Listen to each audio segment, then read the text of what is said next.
Everyone, আমরা ইতিমধ্যেই অনেকগুলো মার্কেটে 1 টাকা দিয়ে অনেক কিছু খাওয়ার চেষ্টা করেছি। তো আজকে হচ্ছে এত বড় আলিপের, এটা হচ্ছে অনেক বড় একটি মার্কেট, যেটা আমি বলার বাইরে। তো ইত্যাদিতে যারা থাকেন তারা তো অবশ্যই জানেন।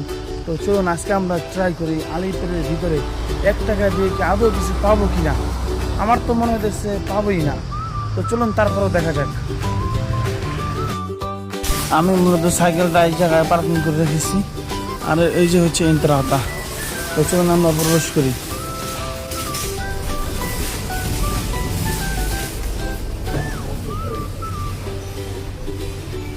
হচ্ছে আমাদের 1 টাকা। তো আমরা কিন্তু অলরেডি মার্কেটের ভিতরে ঢুকে পড়েছি। তো চলুন আমরা এখন মূল মার্কেটের ভিতরে ঢুকে যাই। আর এই যে এখানে আসার পরপরই এই যে এখন আর কি দরজাটা খুলে যাবে। তো চলুন, এই যে দরজাটা খুলে গেছে, আমরা এখন সম্পূর্ণ মার্কেটটি ঘুরবো আর কি। তারপরে আমি দেখবো যে কিছু পাওয়া যায় কিনা 1 টাকার ভিতরে। তো চলুন আমার সাথে। 1 টাকার ভিতরে তো আর ফল কিনতে পারবো না, এই জন্য আমি আর কি ফলের সাইড থেকে এখন বের হয়ে যাব। তো আমি চিন্তা ভাবনা করতেছি জিন্স যে সাইডে আর কি পাওয়া যাবে ওই সাইডটা এখন যাব। তো চলুন আমার সাথে। এখন আমি আপনাদেরকে খুব ভালো একটা জিনিস দেখাবো, সেটা হচ্ছে, আর এই যে দেখুন এখানে মশলাগুলো 1 টাকা করে লাগানো আছে, দেখছেন? কিন্তু যদি আমার কাছে যদি এই মার্কেটে যদি কার্ড থাকতো তাহলে আর কি 1 টাকা করে আমি মশলা নিতে পারতাম। আদৌ কিন্তু এটা সম্ভব না, আমার কাছে কার্ড নেই। তো আমাকে অন্য কিছু দেখতে হবে। এটা আমার তো আমার রেগুলার প্রাইস হচ্ছে 1 টাকা 39 পয়সা, ঠিক আছে? আমরা অন্য ড্রিঙ্কস দেখি, ঠিক আছে? যদি কোনটা 1 টাকার ভিতরে যদি পড়ে যায়, যদি কোনোভাবে যদি পেয়ে যাই। আর এই যে দেখুন এখানে কিন্তু বিভিন্ন রকমের কোর্স কোকা-কোলা আছে, কিন্তু সবগুলোই যদি পেতাম, কিন্তু যদি আমার কাছে যদি কার্ড থাকতো, ঠিক আছে? এই যে দেখুন এখানে কিন্তু বড় বড় আছে, কোকের বক্স আছে 6 টাকা করে পিস।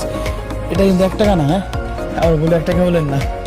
আর এখানে রয়েছে রেড বুল, আর এইগুলো দাম বেশি, ঠিক আছে? এই যে দেখুন 1 টাকা 28 পয়সা করে এগুলা। আর অন্য কিছু তো আমাকে দিত, যদি কার্ড থাকতো তাহলে 1 টাকা নিতে পারতাম। আর এটা তো কার্ডও নেই, ঠিক আছে?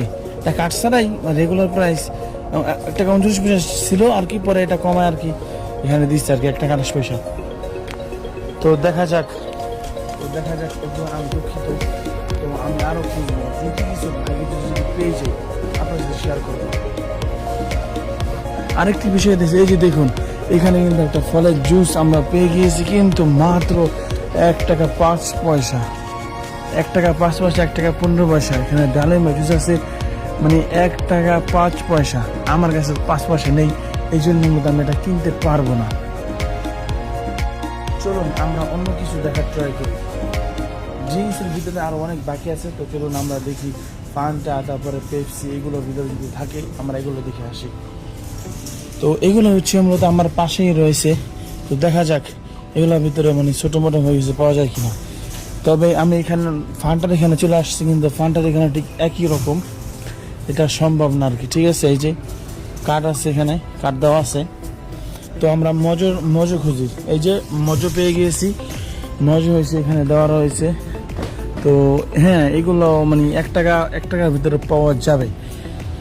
এই যে এটা হচ্ছে 0 সুগার রয়েছে এখানে, আর এই যে লেমন ফ্লেভারের। এই যে দেখুন এখানে কিন্তু 55 পয়সা এগুলা, ঠিক আছে? তো অবশেষে আমি 1 টাকার ভিতরে মজো পেলাম, কিন্তু মজোটা আর কি আমার খেতে ভালো লাগতেছে না। তো আজকের এই ভিডিওটি এই পর্যন্তই। তো পরবর্তী ভিডিওতে আমি বাংলাদেশি দোকানে যাব, তো ওই জায়গায় গিয়েও আমি 1 টাকা দিয়ে কিছু কেনার ট্রাই করবো। তো চলুন দেখতে থাকি। তবে এই ভিডিওটা আমাদের এই পর্যন্তই। তো পরবর্তী ভিডিওর জন্য কে ওয়েট করতেছেন অবশ্যই কমেন্ট করে জানাবেন।